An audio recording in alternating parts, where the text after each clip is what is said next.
জনপ্রিয় ইসলামী বক্তা মাওলানা ড মিজানুর রহমান আজহারী বলেছেন, প্রতিবেশী বদলানো যায় না। আমরা ভারতের কাছে বন্ধুত্বে বিশ্বাসী, শত্রুতায় নয়। ভারতের দাদাগিরি ও মিথ্যা গুজব বাংলাদেশের মানুষ পছন্দ করে না। যদি গৌর গোবিন্দের রূপ নেয়, তাহলে বাংলাদেশের মানুষ হজরত শাহজালালের ভূমিকায় অবতীর্ণ হয়ে ভারতের আধিপত্যবাদ রুখে দেবে। শুক্রবার কক্সবাজারের পেকুয়ায় ঐতিহাসিক পুরাতন গুলদি ময়দানে এক মাহফিলে তিনি একথা বলেন। আজহারী বলেন, বাংলাদেশ অসাম্প্রদায়িক দেশ। এদেশে পূজা পার্বণে মাদ্রাসা ছাত্ররা মন্দির পাহারা দেয়। এছাড়া চট্টগ্রামে অ্যাডভোকেট আলিফ হত্যার পর গোটা বাংলাদেশ ধৈর্যের পরিচয় দিয়েছে।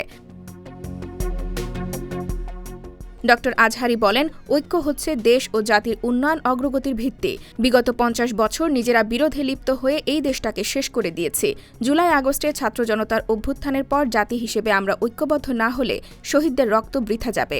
আমাদের প্রভু এক, আমরা এক উম্মাহ, আমরা এক উৎস থেকে এসেছি। সুতরাং ভিন্ন ভিন্ন বিভক্তি ও মতাদর্শে বিশ্বাসী হলেও দেশের স্বার্থে আমাদের এক থাকতে হবে।